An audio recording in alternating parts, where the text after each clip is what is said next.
shine.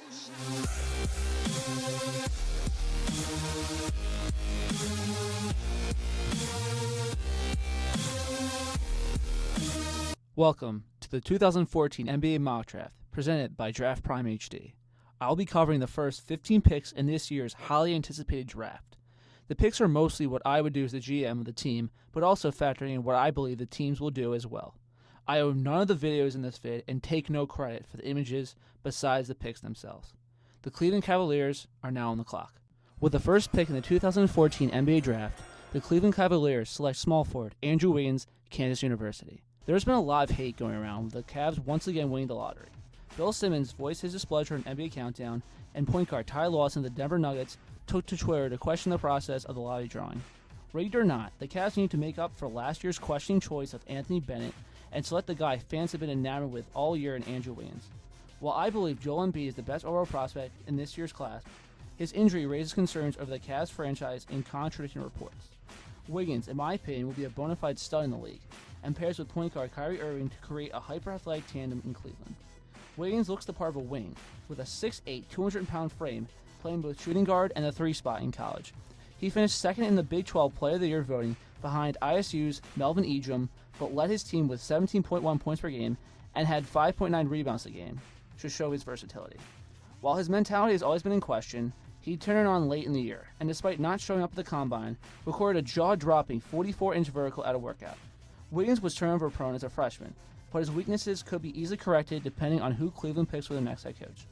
Though the Cavaliers could take the risk here and select Embiid, or be content with Jabari Parker, Cleveland needs to address the wing spot and select the player with the highest ceiling on the draft. If played right, the guy in South Beach might make his return. With the second pick in the 2014 NBA Draft, the Milwaukee Bucks select Joel Embiid, Kansas University. Getting, in my opinion, the top prospect in this year's class at 2 is gold for a franchise desperate for a game changer. Milwaukee's front office made downright depressing signings in last year's offseason with O.J. Mayo, Zaza Pachulia, and Larry Sanders, but won't get this one wrong. Embiid, before his back injury suffered late in the season, was universally considered the top pick in this year's draft. From the dream shake to 10 to 15-foot jumpers, his arsenal is endless for a guy at 7'1". He has enough athleticism to get alley-oops, as shown, using his wiry frame. Defensively, he's a stalwart as well, averaging 2.6 blocks per game in only 23 minutes of action. With a lack of quality centers in the league, Embiid could be a major force in Milwaukee and bring some much-needed relevance to the team. With the third pick in the 2014 NBA Draft, the Philadelphia 76ers select Jabari Parker, small forward, Duke University. It has been a heart-pounding year as a Sixers fan, and it culminates with the team selecting the third of the big 3 in the draft.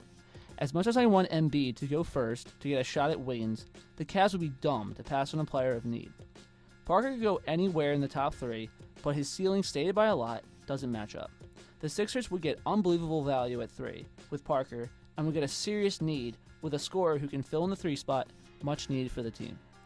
Though his defense and rotations are concerned with the freshman, Parker is a flawless scorer who can either attack the basket or pull up for a spot of 3 and knock it down with ease.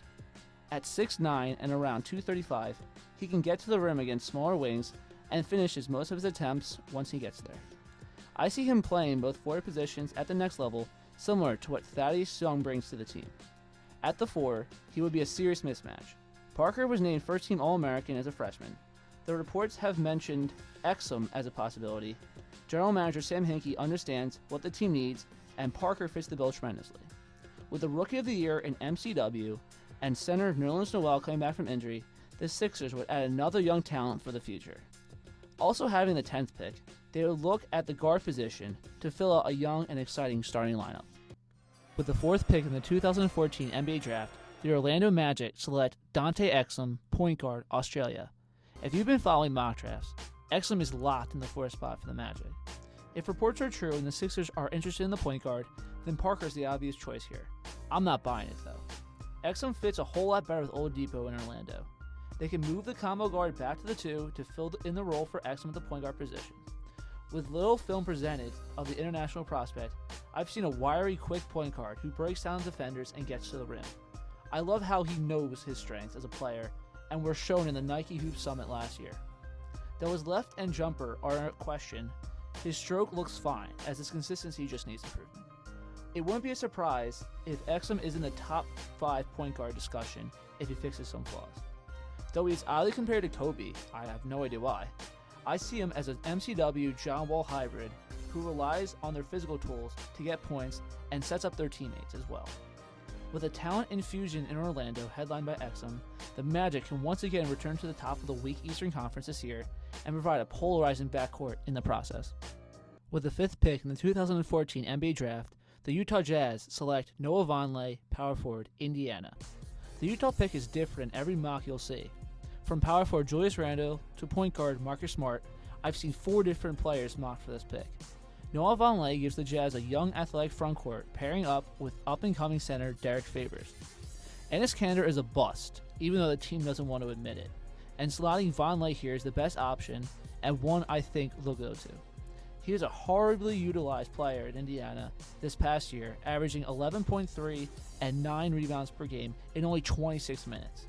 In the NBA, the rising talent will be able to showcase his tools like a scintillating 3-point stroke he fairly used in college and athleticism in a more up-tempo attack. Though Randle and Aaron Gordon are options at 5, Vonleh's upside is just too good to pass up for the rebuilding Jazz. Though he probably won't be in contention for Rookie of the Year, he could be the best power forward to come out of this year's class looking back 5 years from now.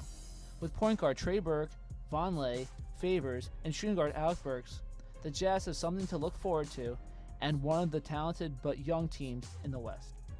Even though they didn't get their desired pick, Vonleh has enough upside to give hope to the struggling organization. The Boston Celtics trade the 6th overall pick to the Minnesota Timberwolves, along with Jared Sullinger, Chris Humphries, and a future first-round pick for Kevin Love and Alexei Shved, and with that pick, select Julius Randle, power forward, Kentucky.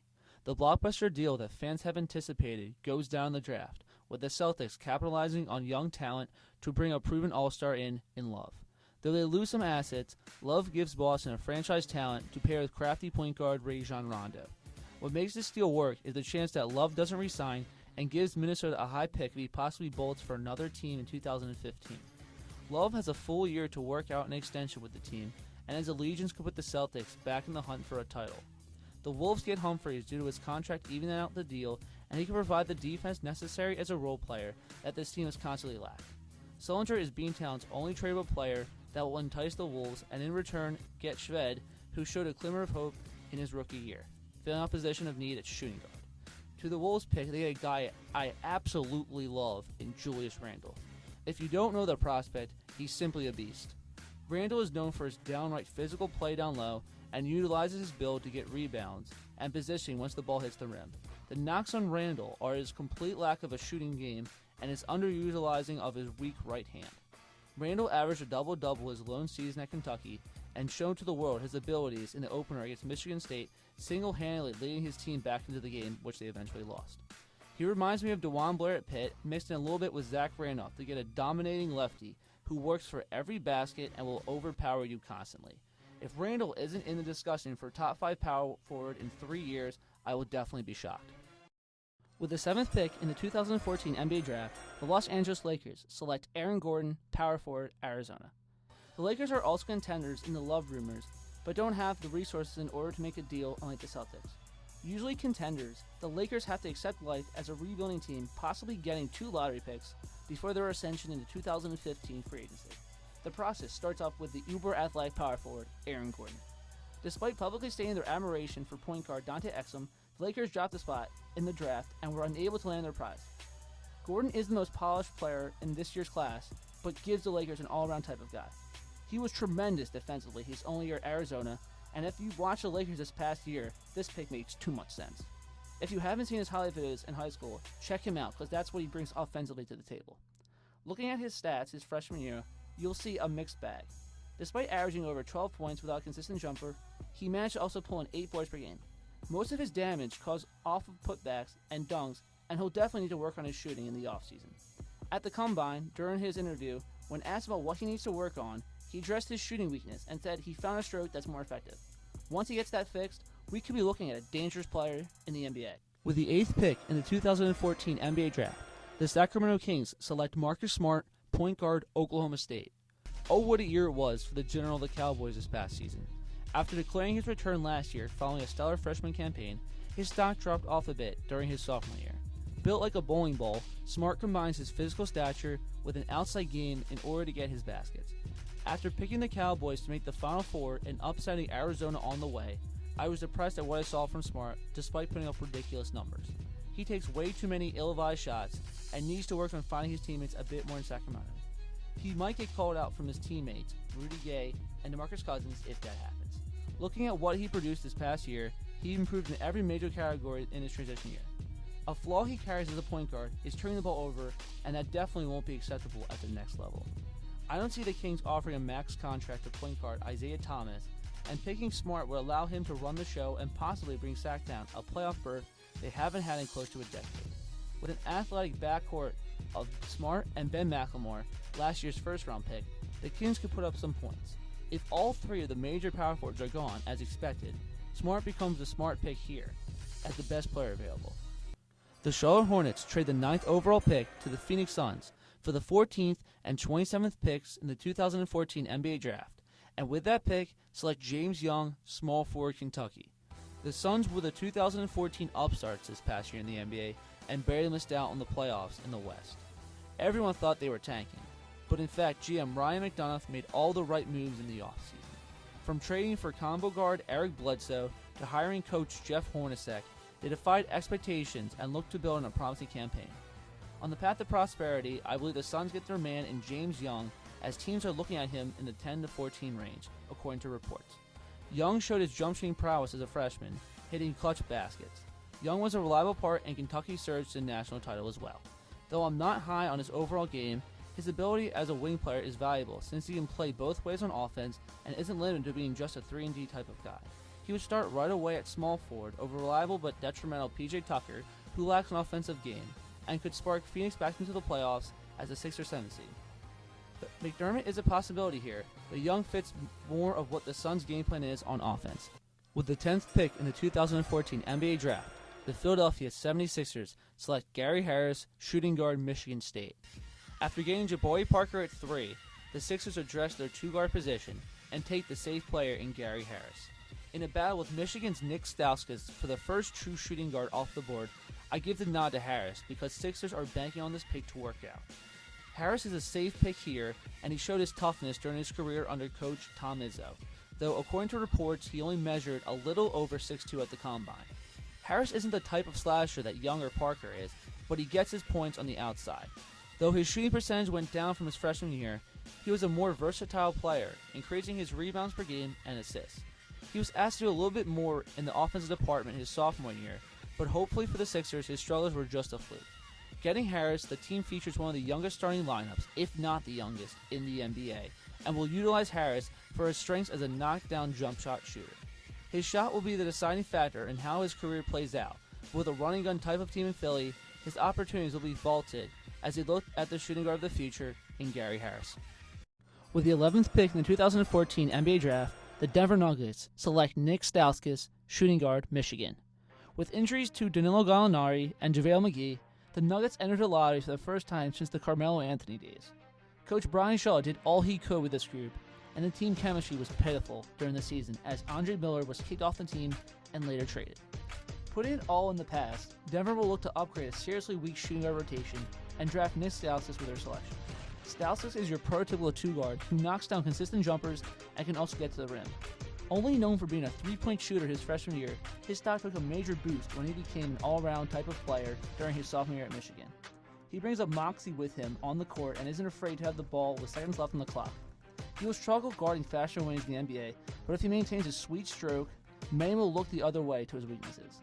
Stauskas, I believe, will be a solid pick at 11 and prove his worth in the Nuggets organization.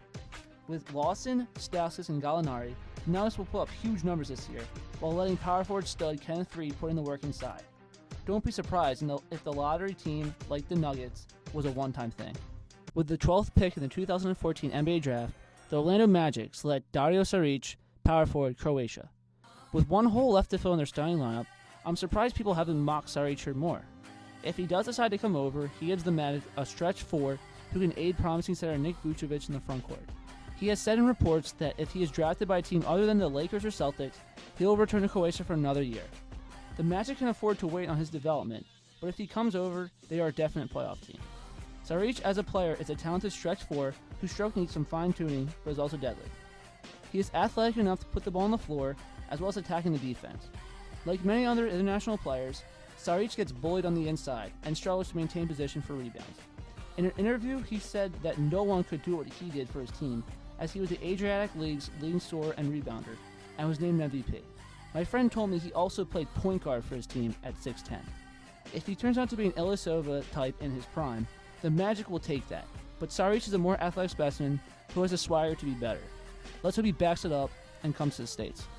With the 13th pick in the 2014 NBA Draft, the Minnesota Timberwolves select Zach LaVine, point guard, UCLA.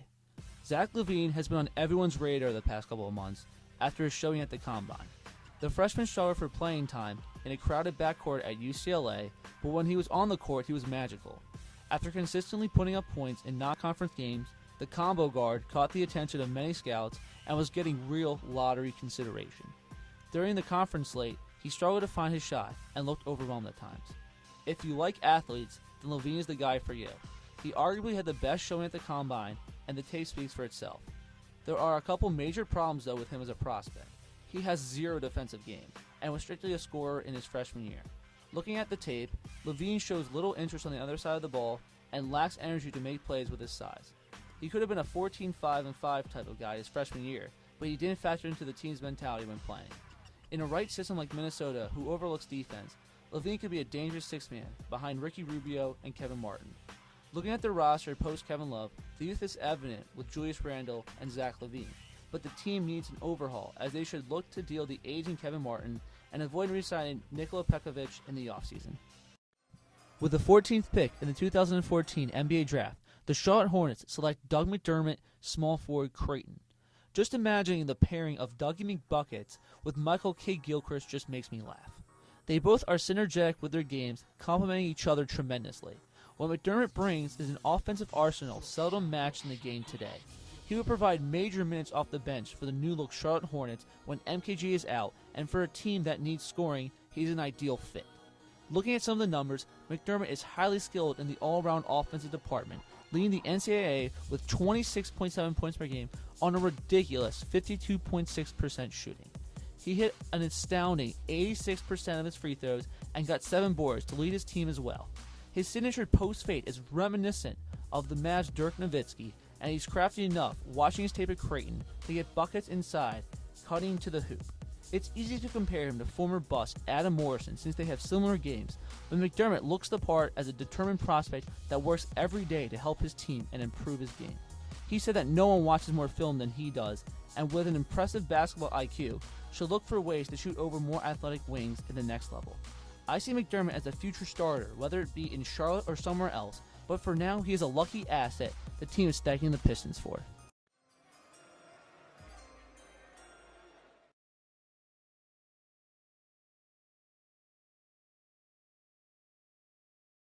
With the 15th pick in the 2014 NBA Draft, the Atlanta Hawks select Rodney Hood, small forward, Duke University.